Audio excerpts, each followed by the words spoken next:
오늘은 사도 바울이 이제 주인공입니다.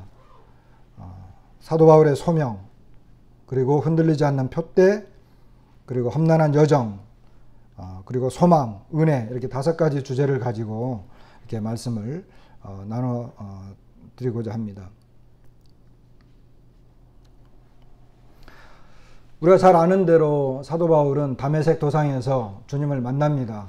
여전히 그 예수님을 믿는 성도들을 잡기 위해서 제사장의 이렇게 명을 받고 공문을 받아서 가다가 다메섹 도상에서 주님을 만나는데, 지금 이 사도행전 26장은 아그리빠 왕 그리고 베소 총독 앞에서 본인의 간증을 하는 내용입니다. 사도행전에는 3번에 걸쳐서 사도 바울이 자신의 간증을 이야기하고 있는 걸 우리가 알 수 있죠. 간증은 가장 훌륭한 전도법입니다. 내가 구원받았다라고 하는 이것, 여러분, 구원받았다라고 하는 것은 인생의 전환점입니다. 사도 바울도 마찬가지고 저나 여러분들이나 마찬가지예요. 저는 어렸을 때부터 복음을 들었습니다. 그리고 침례를 받았습니다.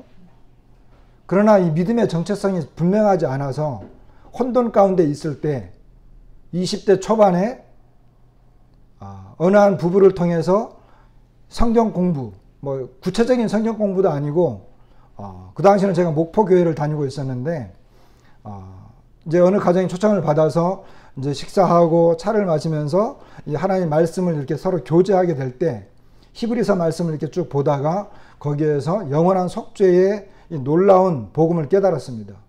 확실하게 깨달았어요. 어쩌면 알고 있었던 내용일지도 모릅니다. 그러나 그날은 달랐어요. 근데 그것이 저의 인생의 삶의 전환점이 됐습니다. 저뿐만이겠습니까? 여러분도 구원받은 날이 있겠죠? 그날은 인생의 전환점입니다. 다시 말하면 내가 가던 이 길에서 돌이키는 날입니다. 저는 돈 벌기 위해서 선장이 되기를 꿈꿨어요. 우리 집 가난했고, 그리고 그때 제가 갈 만한 대학이 없었어요.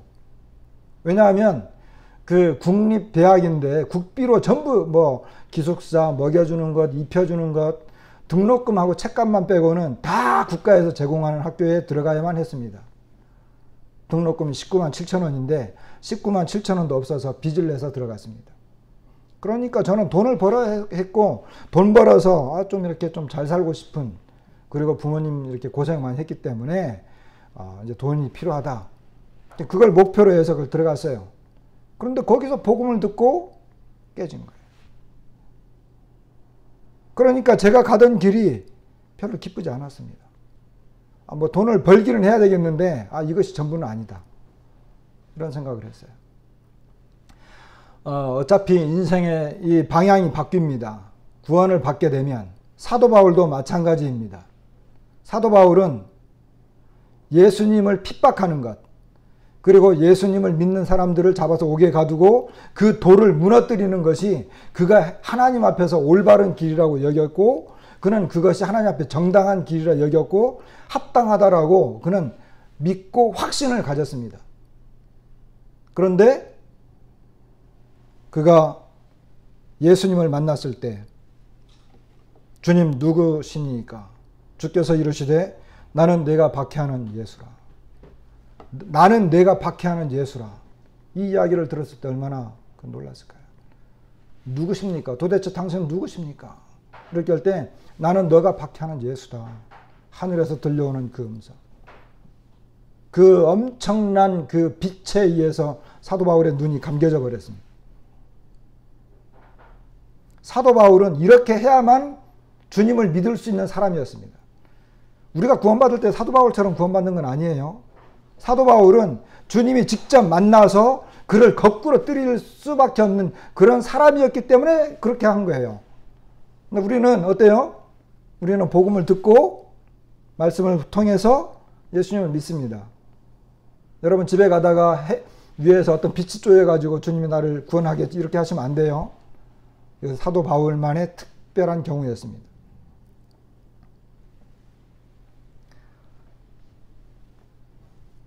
내가 내게 나타난 것은 내가 나를 본 일과 장차 내가 내게 나타날 일에 너로 종과 증인을 삼으려 함이니 이스라엘과 이방인들에게서 내가 너를 구원하여 그들에게 보내어 그 눈을 뜨게 하여 어둠에서 빛으로 사탄의 권세에서 하나님께로 돌아오게 하고 죄 사함과 나를 믿어 거룩하게 된 무리 가운데서 기업을 얻게 하리라. 이것이 주님이 사도 바울을 부르신 분명한 이유였습니다. 사도 바울은 그때 주님을 만난 다음에 이 말씀을 직접 주님으로부터 들었고 이것을 그가 간증하는 것입니다. 누구 앞에서? 왕과 총독 앞에서. 그리고 제사장들 다 보는 데서 그는 자신이 어떻게 주님을 만났고 주님으로부터 어떠한 말씀을 들었는지 이것을 들은 것입니다. 사도 바울은 이와 같이 분명하고 정확했고 주님이 그에게 이 소명을 확실히 주었습니다. 사도 바울 같은 경우는 아주 명확했죠. 여러분과 저는 어떨까요? 주님이 우리를 구원받았다라고 하는 것은 주님이 우리를 부르셨다라고 하는 거거든요. 주님이 우리를 구원하신 것은 야 너가 이제 지옥 가지 않아. 너가 이제 죄 문제가 다 사해졌으니까 이제 천국 가는 거야. 이제 땅에서 그냥 천국 가는 기쁨으로 살아. 물론 그것도 맞겠지만 주님이 우리를 부르신 것은 그것은 죄에서 우리를 구원받았다라고 하는 측면에서고 그것은 또 하나님께서 나를 친히 만나서 부르신 것입니다. 주님이 나를 직접 만나 주셔서 나를 부르신 것입니다. 부를 때에는 부른 이유가 있는 거예요. 주님이 나를 부르실 때에는 불렀 이유가 있다는 거예요. 그게 뭘까요? 여러분과 저에게 우리는 다 이것을 물어볼 필요가 있어요. 왜 주님이 나를 불렀죠? 여러분이 소명을 갖고 계십니까?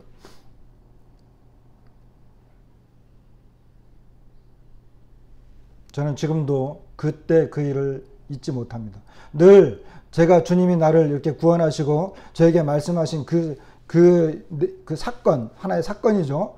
그 사건은 항상 그래요. 제가 간증할 때나 복음을 전할 때나 누구와 이렇게 교제할 때 그 내용은 언제나 엊그제 일같이 생생해요. 너무너무 생생하기 때문에 그것이 뚜렷해요. 그리고 만나는 사람의 어떤 그 상태에 따라서 저의 간증은 조금씩 내용의 깊이가 다릅니다. 사도 바울이 세 번의 간증 내용이 나오는데 세 번 내용이 다 달라요. 이 내용은 특별히 왕과 총독 앞에서 있었기 때문에 거기에는 유대인들도 있었고 이방인들도 있었고 그랬기 때문에 지금 그의 구원의 간증 내용은 좀 더 세밀화되었고 깊이가 있어요.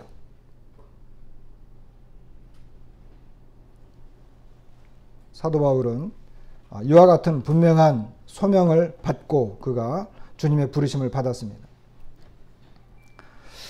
디모데에게 편지를 할 때 디모데 전서에 보면 사도 바울은 이렇게 말을 합니다. 나를 능하게 하신 그리스도 예수 우리 주께 내가 감사함은 나를 충성되이 여겨 내게 직분을 맡기셨다. 사도 바울은 직분을 맡겼죠. 에베소 성도들에게 그가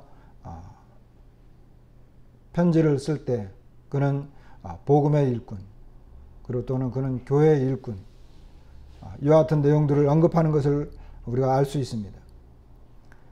사도 바울은 정말 하나님 앞에 감사를 드렸는데 그는 주님께서 그를 충성되이 여겨주셨다라고 하는 것입니다. 사도 바울은 충성스러운 사람이었습니다. 우리가 잘 알다시피 그의 삶의 여정을 우리가 돌이켜보면 그는 정말 충성스러운 사람이었어요. 충성은 갈라디아서 5장에 나와 있는 성령의 열매 중에 하나입니다. 사도 바울은 원래 비방자였고 박해자였고 폭행자였죠. 그럼에도 불구하고 그는 도리어 긍휼을 입었다. 이렇게 말하고 있습니다. 그러면서 우리 14절에 우리 주의 은혜가 그리스도 예수 안에 있는 믿음과 사랑과 함께 어떻게 해요? 넘치도록 풍성하였다.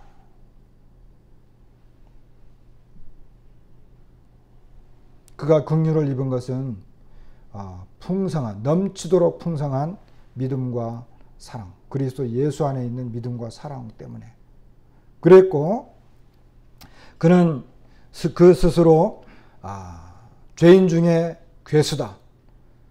그리스도 예수께서 죄인을 구원하시려고 세상에 임하셨는데 죄인 중에 괴수다. 죄인 중에 괴수가 구원받는다고 한다면 우리도 얼마든지 구원받을 수 있죠. 그런데 그가 이렇게 긍휼을 입은 까닭은 그리스도께서 내게 먼저 일체 오래 참으심을 보이사 후에 주를 믿어 영생 얻는 자들에게 본이 되게 하기 위해서. 본이 되게 하기 위해서. 지금도 주님이 참고 기다리시는 것은 사도 바울과 같은 사람도 믿음과 사랑 안에서 넘치도록 풍성한 하나님의 그 은혜와 긍휼로 말미암아 구원하시려고 하기 때문에 주님께서 지금도 기다리시는 것입니다. 이와 같이 사도 바울은 하나님 앞에 분명한 소명을 받았습니다. 그리고 그가 주님을 만난 다음에, 그리고 구원받은 다음, 그리고 주님으로부터 분명한 부르심과 그 소명을 받은 다음에 그의 삶의 모습을 보게 되면 그는 결코 흔들리지 않았어요. 그가 가는 길이 정해졌어요. 그리고 그는 표대를 향해서 달려가는 사람이었습니다. 사도 바울의 표현에 보면, 이제 앞으로 보겠습니다만은, 사도 바울의 표현을 보게 되면 그는 계속해서 달려간다라고 하는 표현을 많이 사용합니다. 달려간다. 특별히 로마 그 원형 경기장, 그리고 가이사랴라든지 고린도라든지 에베소라든지 이런 지역에 그 경기장들이 있는데 거기에서 이제 그 경기하는 장면들, 로마에서는 그 로마 이 군사들의 모습을 자주 봤고, 특별히 이제 경기하는 장면에서 달리기 경주는 그 당시에 유명했는데, 경주하는 그 모습 속에서 그는 달려가는 선수들, 그 선수들을 이렇게 그의 머릿속에 자주 이렇게 생각했던 것 같습니다.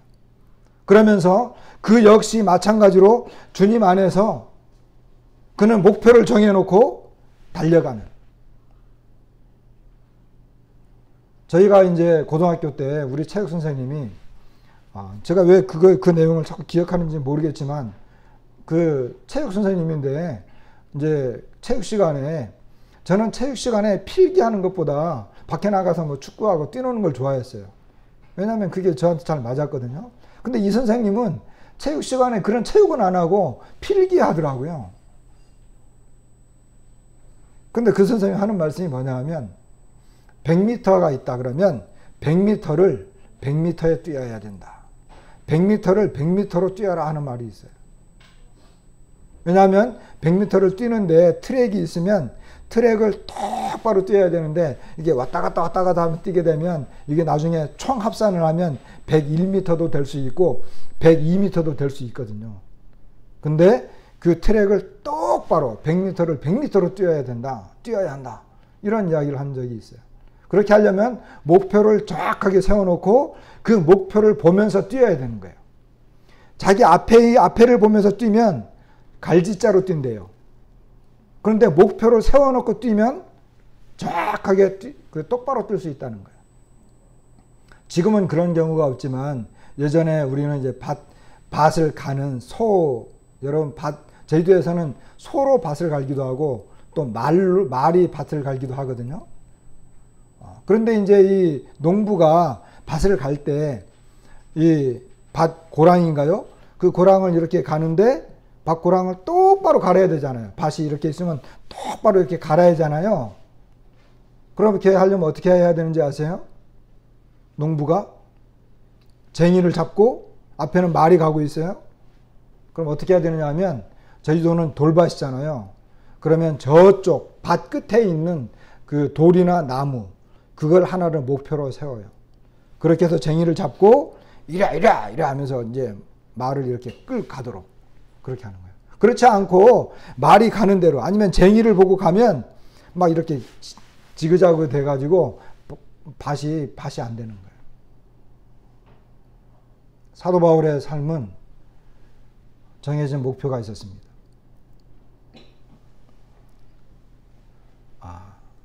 사도행전 20장에 보면 밀레도에서 그 에베소 장로들을 보냈죠. 그러면서 이제 그가 이제 예루살렘을 향해서 가고 있는데 예루살렘에 갔다가 로마도 가야 되는데 예루살렘으로 가는 중에 그는 그 사람들에게 이렇게 이야기합니다.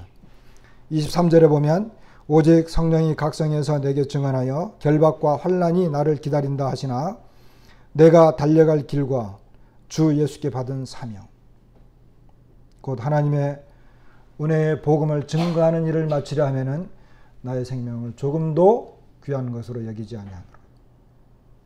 그는 달려갈 길이 정해졌습니다. 그에게는 사명이 있었습니다.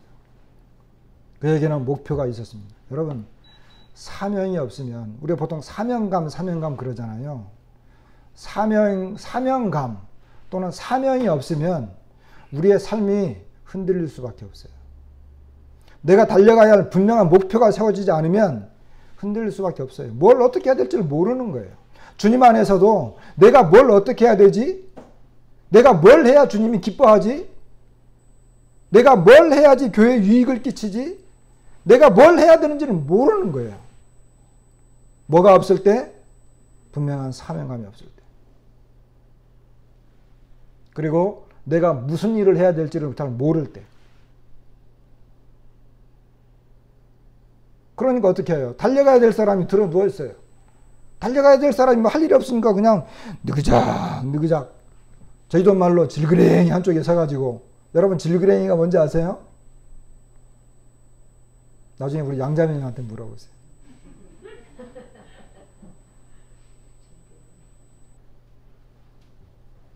질그랭이 한쪽에 서가지고 아무것도 안 하는 사람 보면 정말 꼴보기 싫어요. 왜 그런 현상이 벌어지느냐? 사명감이 없기 때문에.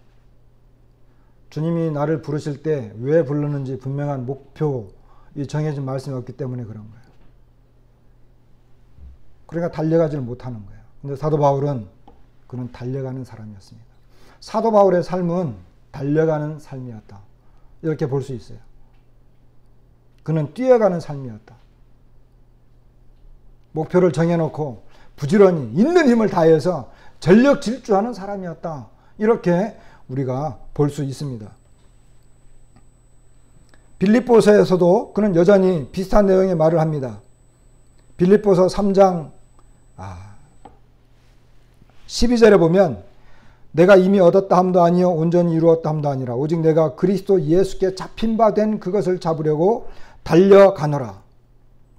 형제들아 나는 아직 내가 잡은 줄로 여기지 아니하고 오직 한 일 즉 뒤에 있는 것은 잊어버리고 앞에 있는 것을 잡으려고 표대를 향하여 그리스도 예수 안에서 하나님이 위에서 부르신 부름의 상을 위하여 달려가노라. 사도 바울은 여전히 표대를 향해서 달려갑니다. 그리고 그는 위에서 부르신 부름의 상을 위해서 달려갑니다. 자, 여기서 하나님이 우리를 부르신 이유 중에 하나가 나왔어요. 그게 뭐냐 하면 우리를 부르신 이유는 다시 말하면 하나님이 우리를 선수로 택했다는 거예요. 선수로. 이 땅에 살아가는 운동 선수로 뽑았다는 거예요. 이제 좀 있으면 도쿄올림픽 열리잖아요. 보니까 이제 뭐 벌써 뭐 이렇게 선수들이 착출돼가지고 막 가고 막 그러더라고요.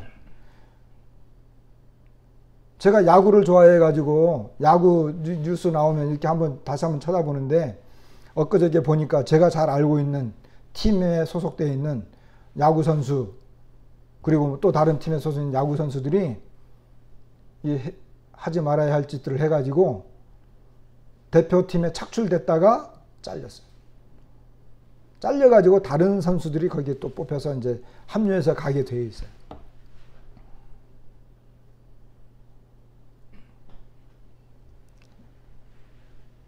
국가대표로 착출된다라고 하는 것은 그 국가를 대표하는 것이고 그 국가에서 가장 뛰어난 선수를 뽑는 것입니다. 물론 우리는 이 세상에서 가장 뛰어난 사람들은 아니지만 하나님께서 우리를 부르실 때에는 우리를 그대로 부른 게 아니에요. 우리를 선수로 뽑았어요. 그래서 선수로 뽑았으면 선수들은 어떻게 해야 됩니까? 뭐 메달 따도 그만 안 따도 그만. 우리는 그냥 국가대표 선수가 돼가지고 인터뷰하는데, 아니, 나라에서 저를 뽑긴 했는데 왜 뽑았는지 모르겠어요. 뭐 메달 따면 좋고 말면 말죠. 뭐 이렇게 인터뷰했어요. 그럼 어떻게 될까요? 어려움이 되겠죠. 우리는 주님이 우리를 부르신 이유가 있는데, 그게 뭐냐면 상 주기 위해서. 이유 중에 하나가 거기에 있습니다. 상을 주기 위해서. 사도 바울은 이걸 알았어요. 그는 정말 사도 중에 제일 작은 자다. 그리고 그는 죄인 중에 괴수다. 뭐 이런 고백을 하면서도 그는 정말 하나님의 크신 긍휼과 은혜를 힘입어서 그는 주님의 부름을 받았습니다. 근데 주님이 왜 나를 부르셨을까?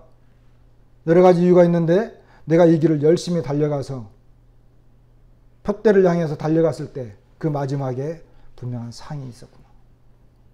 상이 있다고 하는 것을 그는 알았습니다. 이것이 사도 바울이 깨달은 것이었습니다. 그러니까 그는 달려가노라. 그의 삶은 달려가는 삶이었습니다.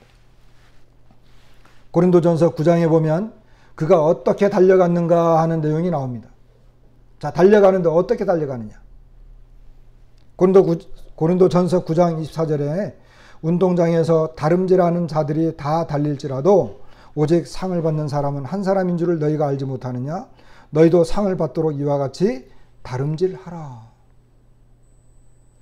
이기기를 다투는 자마다 모든 일에 절제하나니 그들은 썩을 승리자의 관을 얻고자 하되 우리는 썩지 아니할 것을 얻고자 하노라. 그러므로 나는 다름질하기를 향방 없는 것 같이 아니하고 싸우기를 허공을 치는 것 같이 아니하며 그랬어요.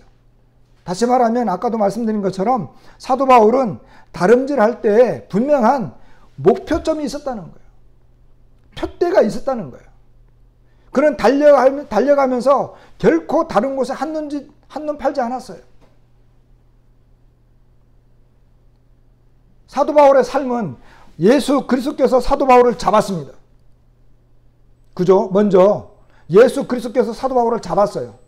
사도 바울이 딱 잡히고 보니까 예수 그리스도께서 어떠한 분인가를 알았어요. 그분은 하나님의 아들이었습니다. 바로 그가 그토록 기다리던 메시아였습니다. 근데 그분이 이 땅에 내려오셔서 가장 낮은 자가 되어서 십자가의 죽임을 당하시고 그리고 사흘 만에 부활하신 다음에 영광 가운데로 들어갔습니다. 사도 바울이 예수 그리스도께서 자기를 붙잡았을 때 그는 십자가가 무엇이냐? 정말 메시아가 이 땅에 와서 그 십자가의 길을 걸었다고 한다면 그 십자가의 삶이 무엇인가? 그리고 하나님께서 그 십자가의 삶을 통해서 걸어간 다음에 드디어 예수 그리스도를 가장 영광 가운데 가장 영광스럽게 한 그 부활의 삶이 뭐냐? 이것을 발견하고 그는 똑같이 십자가의 삶과 부활의 삶을 살기 위해서 그것이 무엇인지를 체험하기 위해서 그는 정말 달려간 거예요.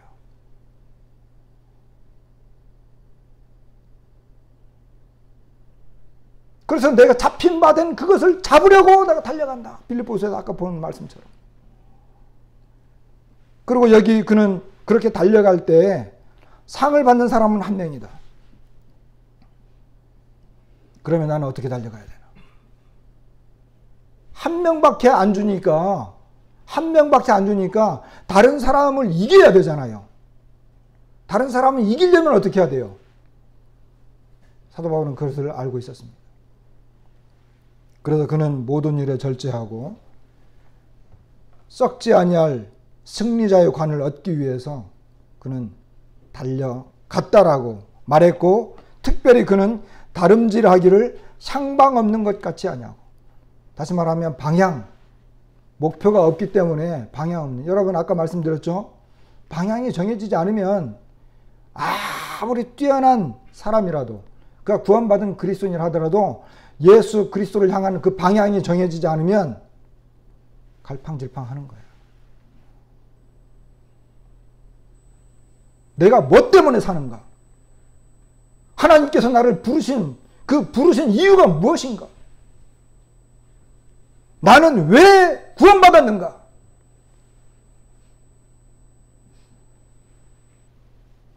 그리고 다시 한번 말씀드리기를 여기 싸우기를 그랬어요. 저는 여기에 색깔 칠을 하진 않았지만 여러분 우리의 삶은 싸움입니다. 그리스도인의 삶은 싸움입니다. 전쟁입니다. 지금도 우리는 전쟁 가운데 있습니다. 제가 누누이 말씀드리지만 전쟁에 2등이 있습니까? 없어요. 싸우면요 이기느냐 지느냐예요. 우리 가운데는 믿지 않는 식구들이 있는 그런 분들이 계십니다. 내 남편이, 내 자녀가 마귀에게 붙잡혀서 지금 어떻게 죽을지도 모르는데 만일에 사고가 나서 오늘 죽는다.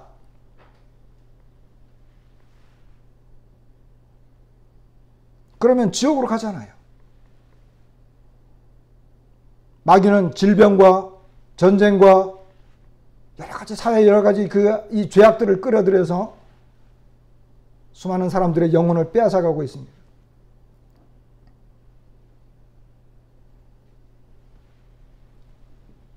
우리는 싸우고 있는 중인데 사도 바울은 싸우기를 허공을 치는 것 같이 아니했다고 했어요. 허공에다가 이렇게 막 휘두르는 거예요. 왜? 목표물이 정해진 목표물이 없으니까. 그렇게 해갖고 권투 선수가 상대방이 여기 있는데 뒤로 돌아가지고 막 허우적대면은 이기겠어요?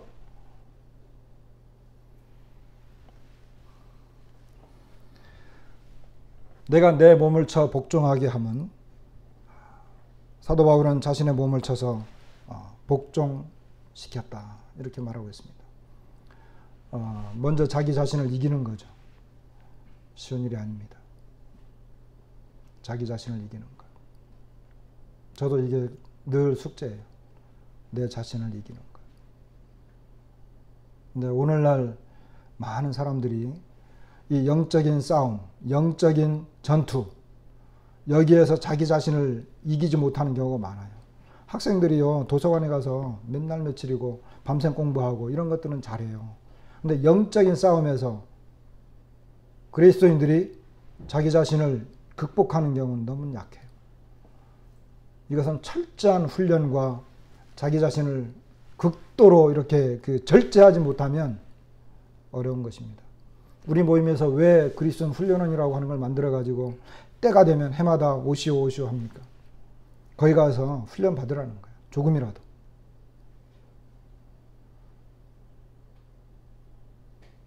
뭐 다 그런 건 아니겠지만 나온 다음에 또 이렇게 자기 자신을 이기지 못해가지고 또 흐트러지는 그런 경우도 많이 있는데 교회에서 저는요 요즘 그걸 많이 느껴요. 집에서도 내 자녀들에게 말을 다 못하겠더라고요. 교회에서 우리 성도님들에게 강하게 이제는 강하게 말하는 것도 힘들어요.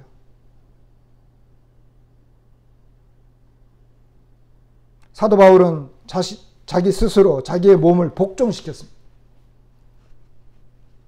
왜?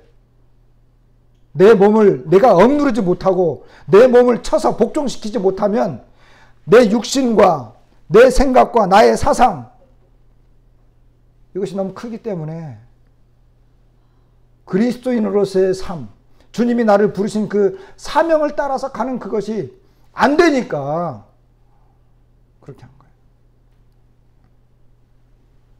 우리는 나의 이야기하기를 좋아하죠. 나의 삶에 대한 이야기하기 좋아하죠. 내가 힘든 부분을 이야기하기 좋아하죠.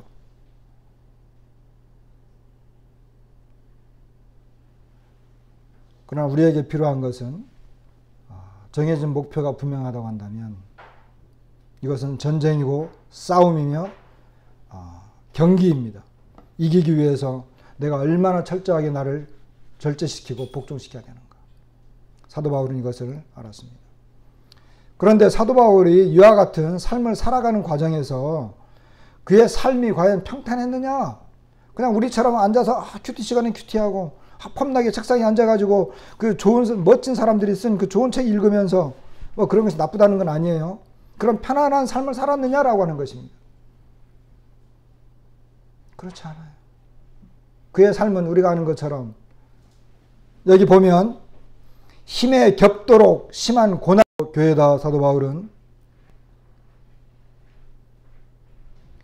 그 누구보다도 그 누구보다도 수고를 넘치도록 했고 옥에 갇히기도 더 많이 했고 매도 수없이 맞았고 여러 번 죽을 뻔하였다. 그런데 여러분, 사도 바울이 이와 같은 엄청난 일들을 겪으면서도 우리가 아는 것처럼 여기 28절에 보면 이 외의 일은 고사하고 아직도 날마다 내 속에 눌리는 일이 있으니 곧 모든 교회를 위하여 염려하는 것이라. 이것이 사도 바울의 고난 속의 여정이었습니다. 그 험난한 삶 속의 여정입니다. 저도 마찬가지예요. 저도 우리 성도님들이 이제 편안하게 살고 아프지 않고 이렇게 뭐 다 잘 지내고 이런 거 다 좋아요. 근데 늘 교회를 생각하게 되죠. 그래서 뭐 이 예배당뿐만 아니라 우리 성도님들의 삶 속에서 한 분씩 한 분씩 생각하면 어떤 때는 기쁘기도 하고 어떤 때는 슬프기도 하고 그런 것들이 사실 우리의 마음을 많이 어렵게 하는 경우가 있습니다. 어쨌든 사도 바울은 그의 삶의 여정이 결코 쉽지 않았습니다. 우리가 잘 아는 것입니다. 주님께서는 제자들에게 너희가 나를 따르려거든 너희가 먼저 너희 자신을 부인하고 자기의 십자가를 지고 나를 따르라 그랬어요.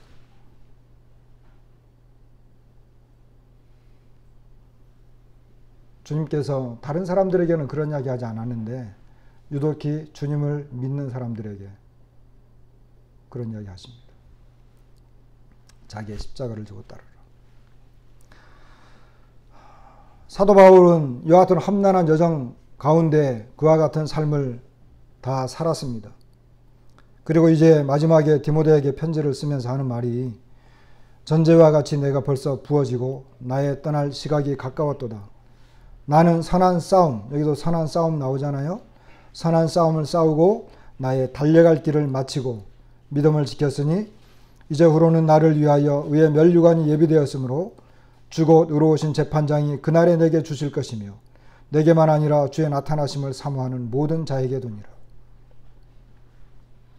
선한 싸움을 다 싸웠다. 달려갈 길을 마치고 믿음을 지켰다.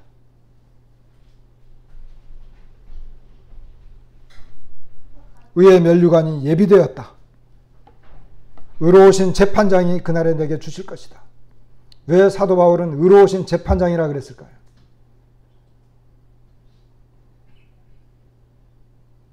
주님이 내게 주실 것이며 이렇게 표현해도 되는데 의로우신 재판장. 우리는 모두 다 어디에 가게 되죠?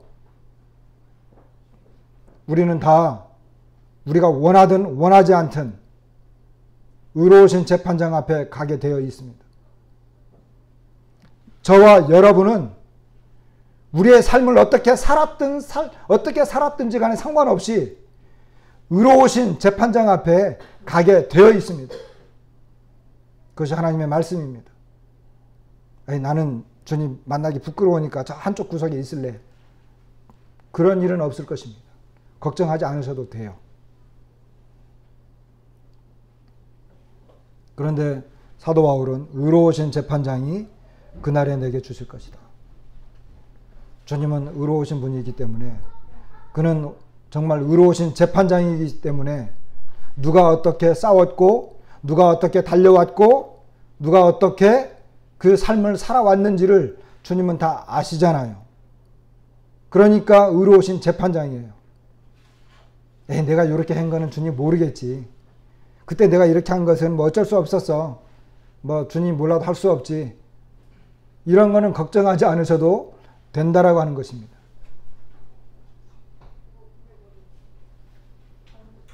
그렇기 때문에 사도 바울은 의로우신 재판장이 그날에 주실 그 상을, 그 면류관을 바라보면서 그는 선한 싸움을 다 싸웠다. 나는 달려갈 길을 다 달려왔다. 목표점에 왔다는 거예요. 그리고 믿음을 지켰다. 이렇게 말하고 있습니다.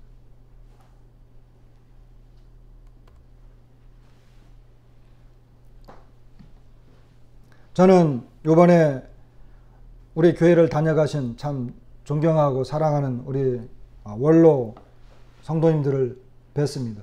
기쁘고 행복한 즐거운 시간이었습니다. 교제하다가 제가 송현재님에게 그런 이야기 했어요. 형제님 참 오랜 세월 열심히 사셨습니다. 저도 그렇게 살고 싶은데 저도 겪어보니까 믿음을 따라서 살고 싶다고 하여 다 그렇게 사라지는 게 아닙니다. 이런 그 말씀을 드렸습니다. 사도 바울은 자신의 믿음의 삶을 살기 위해서, 믿음을 지키는 그 삶을 살기 위해서, 마지막에 나는 믿음을 지켰다 이런 고백을 하기 위해서 그는 열심히 달려갔습니다. 하지만 여러분, 저와 여러분은 달려갈 길이 많이 남았습니다. 우리의 믿음의 삶은 많이 남았습니다. 그런데 한 가지 명심하시기 바랍니다. 내가 이 믿음의 삶을 살고 싶다고 해서 그대로 사라지는 게 절대로 아닙니다. 그냥 나는 이 믿음의 길을 갈 거야. 그렇게 해서 그냥 사라진다면 얼마나 좋겠습니까? 그러니까 싸움이 있는 것이고, 경기가 있는 것이고, 절제가 있는 것이고, 내 몸을 쳐야 되는 경우가 생기는 것이고, 그런 게 있는 것들이에요. 주일에 교회 왔다 갔다 하고 큐티하고 뭐 이렇게 편안하게 살면 나중에 나는 믿음을 지켰어.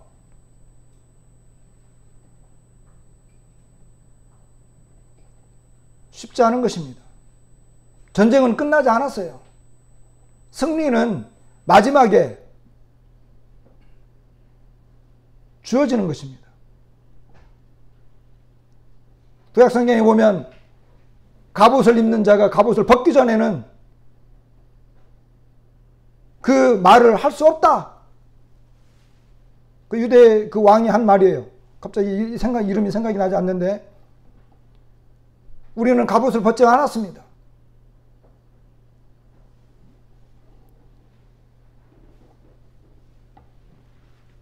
그렇기 때문에 지금 우리에게 절대적으로 필요한 게 뭐냐? 우리가 바라보면서 살아야 되는 게 뭐냐 하면 바로 하나님의 은혜입니다. 여기 사도 바울은 이렇게 고백합니다. 나는 사도 중에 가장 작은 자라. 맞습니다. 사도 바울은 사도 중에 가장 작은 자였습니다. 그는 사도라 불릴 만한 자격도 없었습니다.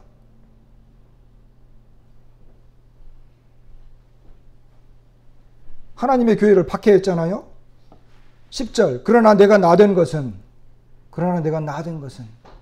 하나님의 은혜로 된 것이니 내게 주신 그의 은혜가 헛되지 아니하여 내가 모든 사도보다 더 많이 수고하였으나 내가 한 것이 아니요 오직 나와 함께 하신 하나님의 은혜로라. 하나님의 은혜가 아니라고 한다면 하나님께서 나와 함께 하시고 내가 정말 그 하나님께서 부르신 그 소명을 따라서 내 심령 속에서 내가 최선을 다해서 살아갈 때 그 하나님께서는 우리에게 은혜를 베푸시는 것입니다. 내가 이 삶을 살고 싶지 않은데 그럼 은혜를 베푸실까요? 저는 그렇게 생각하지 않아요. 하나님이 우리를 부르신 것도 은혜이고 믿음의 삶을 살아가는 것도 다 은혜입니다. 내가 한 것이 아니에요. 그렇기 때문에 내가 주님의 부르심을 받은 다음에 주님, 저는 정말 작은 자이고 저는 하나님의 은혜로 살고 있습니다. 지금 제가 이렇게 열심히 달려가고 최선을 다하고 살고 싶은 것도 하나님의 은혜 때문입니다. 저를 은혜 안에서 살게 해주십시오. 사도 바울은 이것을 깨달았어요.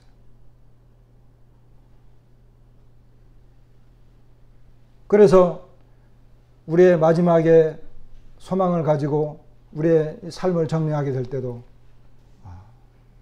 그 모든 것은 하나님의 은혜인 것입니다. 사도 바울은 내가 모든 사도보다 더 많이 수고했다 그랬거든요. 하나님의 은혜를 깨달으면 깨달을수록 수고도 따라오는 것입니다. 하나님의 은혜가 뭔지를 모르기 때문에 수고할 필요도 없는 거예요. 그런 사람은 내가 이만큼 했으면 됐지. 사도 바울은 뭐라고 말하고 있어요? 내가 하는 것이 아니요. 이렇게 표현해요. 하나님의 은혜를 알고 있었기 때문에 그렇습니다.